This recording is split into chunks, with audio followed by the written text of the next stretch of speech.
Not every breach starts the same way. Not with an alarm, not with panic, and not with a collapse. It starts quietly. Money just doesn't disappear overnight. It leaks. And families normalize the leak. So let's get into ways we can identify these issues and mitigate them. Today's episode is called Attack Surface Your Bank Account, Subscriptions and Lifestyle Creep, as well as Bank Loan. As you know, Scripture never treats money as neutral. In Luke chapter 14, verse 28, for which of you desiring to build a tower does not first sit down and count the costs, whether he has enough to complete it? Stewardship begins with awareness, and awareness begins with assuming exposure. So what is an attack surface financially? Insecurity. An attack surface is every place loss can occur, every permission, every connection, every recurring process. Financially, your attack surfaces include automatic withdrawals, lifestyle expectations, debt obligations, and most people don't even lose money to theft. They lose it to unguarded systems. Scriptures warn us about unmanaged financial exposure. Proverbs chapter 27, verse 23 through 24. Know well the condition of your flock and give attention to your herd. For riches do not last forever, and does a crown endure to all generations. If you don't actively monitor your resources, they'll just drift out of your control, and that's what we don't want. Attack vector number 1, subscriptions, persistent access. Subscriptions are authorized access. Essentially, you give permission once, and it keeps pulling money every month.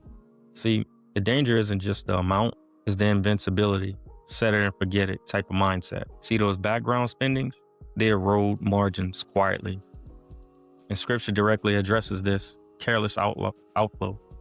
Proverbs chapter 21, verse 20. Precious treasure and oil are in a wise man's dwelling, but a foolish man devours it. See, subscriptions don't necessarily feel like devouring, but unchecked consumption drains those reserves that we have. Wisdom stores, foolishness consumes. Attack vector number 2, lifestyle creep, privilege escalation. Lifestyle creep isn't rebellion. It's entitlement without intent.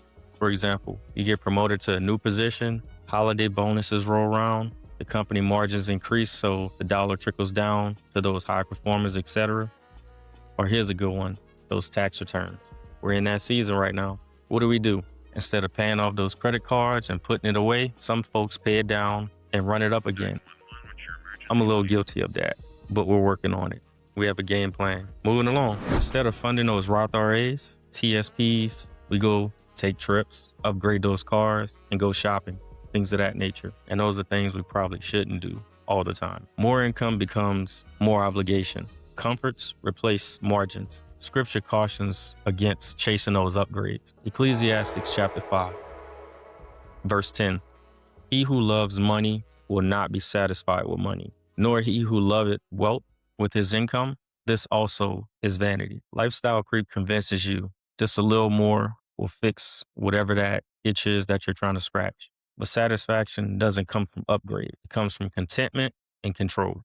Attack vector number 3, bad loans, long-term exploitation. Bad loans are delayed traps. They don't break you today, but they definitely restrict you tomorrow. Bad loans lock future income to past decisions. Think about a time where you took out a loan, used a credit card or something in the moment to make a purchase and later on regretted it. Or even made a purchase and later on realized that, man, I really did needed that money. Or if I would have had it, or if I would have had access to this credit card spending limit, I could probably take care of something more important that I need right now.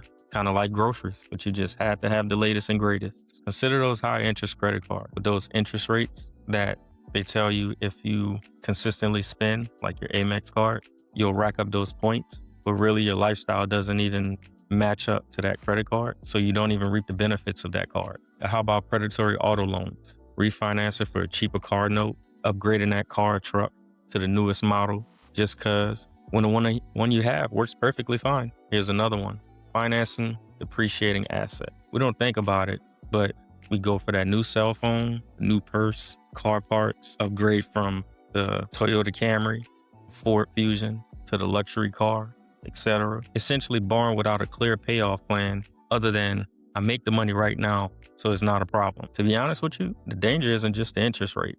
It's the loss of optionality. Debt limits your ability to respond to opportunities or emergencies. Now that you got your fancy car, your clothes, your apartment, that bigger house on a good side of town, your finances are choked. So when things happen, it forces you to make decisions under pressure. Things happen and you don't have the cash, or you don't have that leverage of that credit limit because you're so tapped out financially. Now you're forced to make a decision, such as selling that car, downgrading, selling off some things that you purchased just so you can take care of what you need right now in that very moment. You got to get a handle on these things. Overall, it shrinks your margin of error so you can't make mistakes. But scripture doesn't shame debt.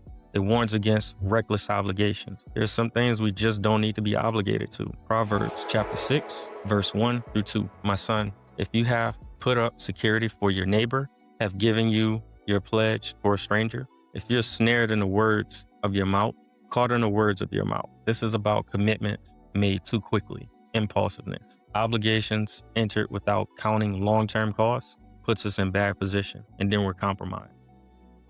Bad loans aren't just financial mistakes, they're long-term exposure. Mitigation. Let's apply the Guardian protocol. Scan for visibility, list every recurring cost, track every obligation so we can see what's going on. Lamentations chapter 3, verse 40. Let us test and examine our ways and return to the Lord. Self-examination is honestly biblical. Avoidance is not. Secure. Reduce the exposure. Cancel what doesn't serve stability. Sometimes you just don't need Netflix, Hulu, Paramount Plus, Amazon, and all of these other subscriptions. Do you even have time to sit down and watch those things? Or how about those food subscription services? Sometimes it's just you're better off just cooking your meals at home, making that grocery run. Delayed comfort that costs margin. Proverbs chapter 13, verse 11. Wealth gained hastily will dwindle, but whoever gathers little by little will increase it. Security is built slowly and slowly lasts. Just to get into that a little bit, sometimes we all are not ready for those big blessings, whether it be hitting the lottery, a big pay increase, things of that nature. Sometimes we just need to learn how to manage the little that we have and slowly increase as we go along. That way, when you start to see that increase, you've already sat down and mapped out a game plan to take that little bit extra that you have and put it where it needs to be put so it could benefit you, whether it be now or later on. Systemize, automate wisdom, separate accounts, have fixed rules for what happens with those accounts, as well as giving money out. Plan it. Don't just give out frivolously. Sometimes you just don't have it to give, even though you may have it. I know everyone won't understand that, but I'll say it again. What you have may be considered abundance to others, so they may see you as, well, you can give it, but everyone has their own separate budgets. So don't let anyone guilt you as well into giving because you have a tight budget you need to stick to. 1 Corinthians chapter 14, verse 40. But all things should be done decently and in order. Order honestly removes emotional decision making because there's a process. Scale. Build margins and legacy. Margin first. Having a savings that gives you leverage and what return on your investment, which is your family, with those purchases. Essentially, I'm saying be mindful of your purchases overall. Whenever you have extra, always consider how can this benefit my family and focus on that, rather it be saving it or storing it up in a way to where it'll just take care of things, worst case scenario. Then grow it. Sometimes you can take those savings after you saved it up for a while and invest it. Because sometimes those investments, it may cost you a little bit up front to buy into, rather it be putting down on a property, buying some land, starting a investment vehicle other than your Roth IRA, TSP, or those CDs that you may have. Opportunity just may show up to where the buy-in may be, $5-10 grand, but you may have spent that 10 grand on a car or something that you really didn't need at the time. So just take it easy. Proverbs chapter 21, verse 5. The plans of diligent lead surely to abundance, but everyone who hasty comes only to poverty. Speed creates exposure. Planning creates protection. Always plan. We'll close out with this. Money is a stewardship system. Your bank account is not just money, it's responsibility. And stewardship isn't about restriction. It's about freedom with structure. 1 Timothy chapter 6, verse 6 through 7. But godliness with contentment is great gain. For we brought nothing into the world, and we cannot take anything out of the world. Reduce your attack surface. Protect your margins. Secure your future, because peace at home is built on a disciplined system. Stay disciplined, stay intentional, and stay guarded.